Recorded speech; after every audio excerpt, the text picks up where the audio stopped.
السلام عليكم أصحابي كسو دواذا مقال كينا يوتيوب دادكان waxay sameynayaan waa wax qariib ah cajiibna ah ويرaan hal boqolkiiba ayaa sameyn kara dadkan waxay sameynayaan Allah maxaa sugaynaa walaalka aan ugu galno muuqaalkeena maanta let's go war anaga wax aragnay bal ninkan eeg sidoo isku jabiyo oo isku qalqaloocinayo waa waxa aqli gal ahayn isagoo waliba u sameynaya qaab cajab leh xitaa gabadhan ayaa ka yaabtay niman yaabinayay waan yaabay ma daawata aflaamta cabsida gabadhan ayaa si mucjiso leh u sameyn karta in indhaheeda wada cadeyso cabsi weeyo qoftaan Allah qofka miyuu sii jeedaa mise uu soo jeedaa ajaayib sheekhow ababaay war wala soo galay wale awal gacmaha isku ogeeyna xitaa luquntii ayaa bala wareejinaya maya ani waan wareeray xitaa gacmaha xabadka sidaas lagu soo qulucinaa ka waran malaha qofkan la fadha mare de waxaan sidee saas u yeeli karaa bal adigu maxay kula tahay gacmihii la isla dhaaf farihi sidoo kale haddana mucurtii intii la isla yaqaanay waa la isla dhaafay brother Hold up. Wait a minute. Something ain't right. ninkan isagoo jimicsanaya ayaa sidan loo koriyaa kor ogow wuxuu isticmaalayaa oo kaliya waa awoodiisa jiraaneed xitaa waa loogu soo deganayaa ka war cajiib weeye runtii gabadhan lugteeda ayay kor u qaadi kartaa iyadooba amoodidba inuusan loo ku yaalinba wax dhibaato aan kuma qabto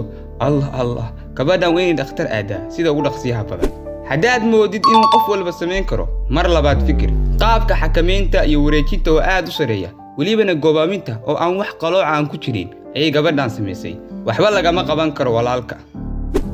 ababaay candhuufta mu seerin karta sida maska ma maleemayo laakiin dadka qaar waliba carruurnimadii way u seerin jireen balse hadda qof weyn ayaa taas ku xishood bal arag gabadhan sidii u seerinayso candhuufta sida maska ay u seerinaysaa ajaayib sheekhow واو qaabka inta meel loogu turto si qurux badan loo mooleenayo waanada leefal waxa intaas ka sii cajiibsan qaabka inta usha loo sii turto iyadoona dhulka ku sii dhicina hawada laga sii qabsanayo baraada waa la kala tagay orodna maaha ninkan wuxuu leeyahay awood khaas ah oo ah in indhaha dibadda looga soo saaro godkooda 2 inji malaha markuu xanaaqo ama uu yaabo lama kala garan doono tani waa cajiib ninkan isagoo taagan ayuu ninkan garbiis ku boodiyaa waxa intaas ka siyaa badan inuu si xasiloon ugu dul deganayo xitaa lama leeliyacayo baqdina ma jirto hadaad mar rabtid inaad hubiso surwaalkaaga inay gadaal wax kaaga gaareen aanna haysan wax muraayad ah ninkan ayaa xalka ugu wanaagsan bal ninkan arag qaabka u guntinayo xarigan kaliya isagoo adeegsanaya carabkiisa waa saaxiibka ugu fiican inaad ka xisto markaad aadisid kulumeysiga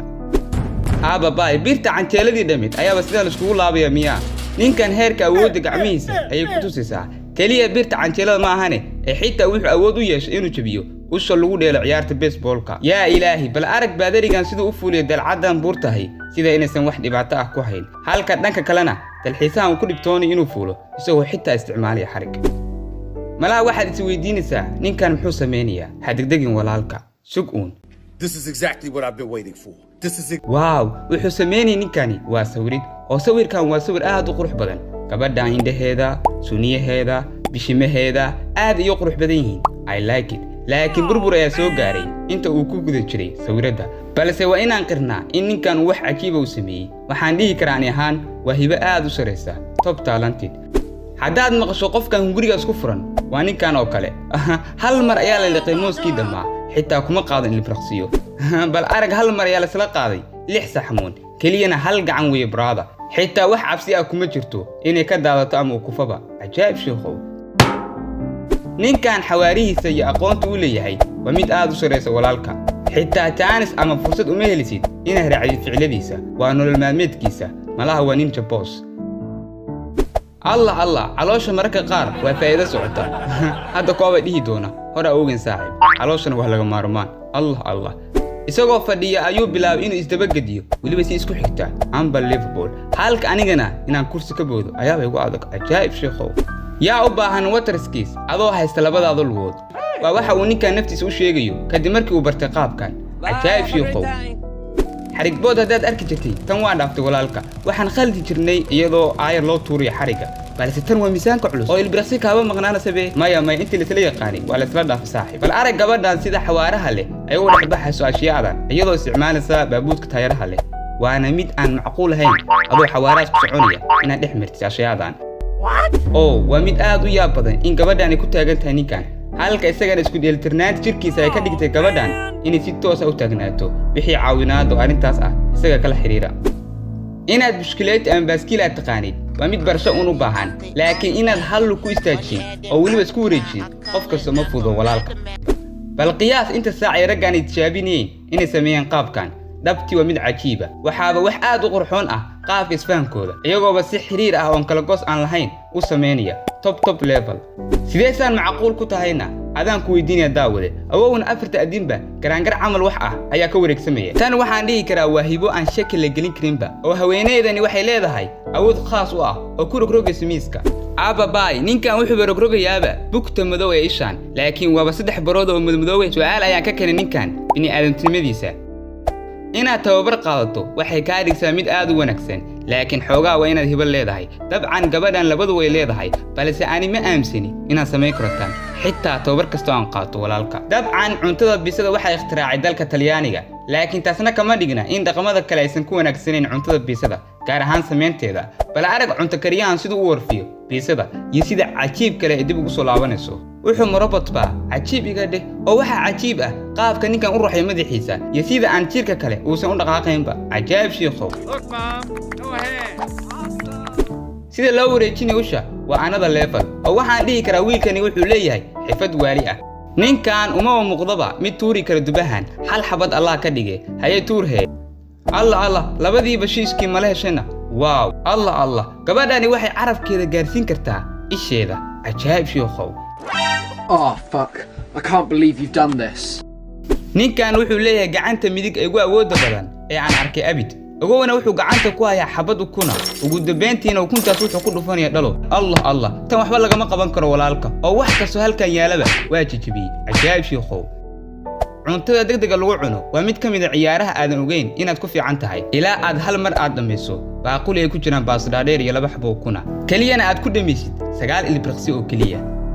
kadib markii in la kala fogaado ay noqotay bulshada dhexdeeda mid muhiim ah ayuu ninkaas soo ikhtiraacay hab cusub oo lagu kala fogaanayo ciyaarta lagu magacaabo ice hockey ee barafka lagu ciyaaro waa ciyaar aad u adag bal suureyso siday u adkaan lahayd in ciyaaraha kale lagu ciyaaro barafka Allah in dhagax lagu tuuro biyaha dadka qaar waxay la tahay mid fudud laakiin way ku guuldareystaan in uu sameeyaan sida caruurta Allah dabcan maahan sida caadiga ah loo fuulo biraha balse tani waa mid cajiib ah oo waxa la yaab leh qaabku jirkiisa u riixayo kor heer dadkii goob jooga ay la yaabeen kaliya markaad xiran tahay sharabaado ama sigsaamo jaranjaraduna ay tahay mid qoyan tani waa wadada kaliya aad kaga ilaalin karto qoyaanka waa inaan iraahdaa oo kaliya waxaan qiriyaa gabdhahan hibada ay leeyihiin laakiin laguma dheelo badeelka ciyaarta kubadda kolayga Allah dabcan hal gacan oo lagu dhaho push up waa mid qof kasta aan fudeen balse ninkan waxba lama ahaba oo waxyaalo kale ayuu gacantiisa ku burburinayaaba taas oo u saamaxday habdhiska jirkiisa dheelitirnaantiisa iyo xawaarihiisaba dabcan dadka qaar markay hore ka bilaabaan jiimka orodka waxaa badanaaba dhacda in durba xawaarahoodu isoo dhimo oo gadaal ku soo laabtaan laakiin ninkan waa mid sidii briqda u soconaya oo aan gadaalba aan u soo laabanaynba ninkan wuxuu awoodaaba in jirkiisa si isku dheelitiran u hayo waxaaba u maleynaysaaba inuu ku dhex soconayo hawada dhexdeeda cajaab sheekho Allah wali ma aragtay qof ku sawiraya sawir surwaalka uu qabo waliba uu sawirkaas yahay mid aan waxba laga qaban karin cajaab sheekho in laba farood oo kaliya lagu sameeyo push up dabcan way adagtahay in la sameeyo malaha armu dadka salaam waaya cajaab sheekho gabadhan waxaan dhihi karaa waa shiisha aan caadi ahayn oo caagadihii furarka ka hooseeyaba ayaba shiishtaba ninkan Chinese-kaahi sidoo wax yeelo ila arag walaalka micnaha halkan ayaa push up lagu sameynayaaba waliba biyaha korkooda Allah ya xasan waa jooga cajaab sheekho gabadha inay kubadda shabaqa ku rido miyay doonaysay laakiin waxaan hubaa inay kaliya taasay oo kubadda iska laadeen